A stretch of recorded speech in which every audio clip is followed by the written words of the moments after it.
ও হ্যাঁ, আরেকটা কথা তো বলতে ভুলেই গিয়েছি।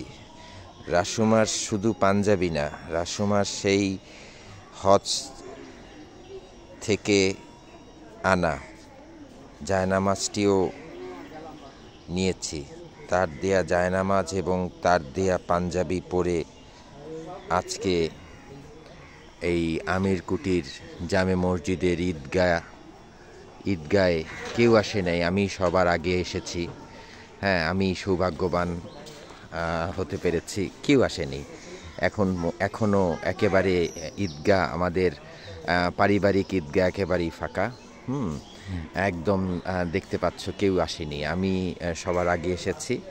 হ্যাঁ, এসে রাসুমার দেওয়া সেই জায়নামাজটি একদম প্রথম কাতারে এই যে হুজুরের পাশেই আমি বিছিয়েছি। তো রাসুমাকে অনেক অনেক অনেক অনেক অনেক ধন্যবাদ। হ্যাঁ, এবং তার জন্য অনেক অনেক দোয়া। তুমি আমার পক্ষ থেকে রাসুমাকে নিশ্চয়ই ঈদ মোবারক জানাবে এবং তার দেয়া পাঞ্জাবি এবং তার দেয়া জায়নামাজটি নিয়ে আজকে ঈদের জামাত আদায় করতে এসেছি আমির কুটির জামে মসজিদে।